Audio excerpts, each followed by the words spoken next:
کیا بات. آپ یعنی معراج کے سفر کو دیکھیں، سیدہ ام ہانی بنت ابی طالب کے گھر سے حضور چلتے ہیں اور پھر مسجد الحرام، پھر وہاں سے مسجد اقصیٰ، یعنی قدم قدم پر معجزات کا ظہور ہے.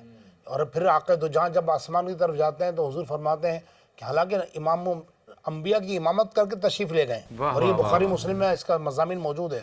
حضور نے فرمایا میں نے دیکھا کہ موسیٰ علیہ السلام اپنی قبر انور کے اندر کھڑے ہو کر نماز ادا فرمائے. کیا بات. یہ بھی معجزہ ہے. یعنی آپ انسان اگر سپر ہائی وے میں سفر کر رہا ہو اور کھڑکی سے اس کی نظر پڑے، بعد میں درخت تھا، بندہ تھا، گاڑی اگر 120 کی سپیڈ میں ہو تو نہیں پتہ پڑتا ہے.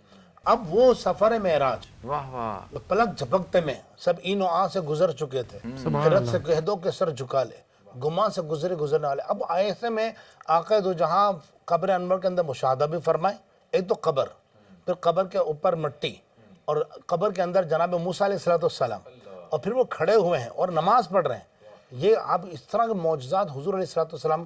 تو فرمایا کہ جتنے انبیاء کو اللہ نے معجزات دیے نا، تنہا تاجدار کائنات علیہ السلام کی ذات اقدس کے اندر اللہ نے جمع فرما دی. پہلے تو یہ دکھانا تھا.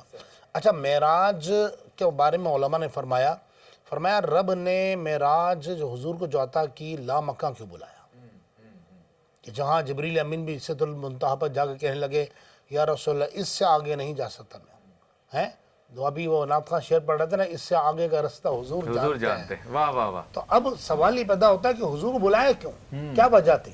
یعنی نبی کریم علیہ السلام کا تو نبی ہونا ویسے ظاہر تھا. مسلم شریف کی روایت ہے، اسید بن حضیر کہتے ہیں رسول اللہ کا نور نبوت اتنا آیا تھا کہ رسول اللہ یہ بھی نہیں کہتے نا کہ میں اللہ کا نبی ہوں، تو صرف چہرہ دیکھنے سے پتہ پڑ جاتا تھا کہ اللہ کا نبی تشریف فرما. تو یہ کیا وجہ تھی کہ علماء فرماتے ہیں حکمت کیا تھی کہ حضور کو لامکاں سدرۃ المنتہا بھی پیچھے رہ گیا، جناب جنت و دوزخ بھی پیچھے رہ گئی، سات و عرش و کرسی سب پیچھے رہ گئے. کیا وجہ تھی؟ فرمایا اس لیے کہ یہ دکھانے کے لیے کہ جناب میرا عرش کتنا اونچا ہے، سدرۃ المنتہا کتنا اونچا ہے، نہیں، یہ بتانے کے لیے کہ میرا نبی کتنا اونچا ہے. کیا بات ہے. ایک حکمت تو یہ تھی. دوسری حکمت یہ کہ قرآن مجید فرقان حمید میں اللہ رب العالمین نے ایک خرید و فروخت کا ذکر کیا ہے.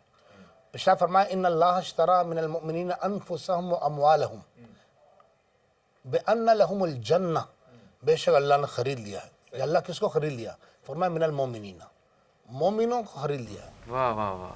کہ اللہ خریدا کیا مومن؟ فرمایا انفسهم، ان کی جانوں کو خرید لیا ہے. کیا بات. اور ان کے مالوں کو خرید لیا ہے. خریدار کون ہے؟ اللہ رب العزت. یہ قرآن فرما رہا ہے.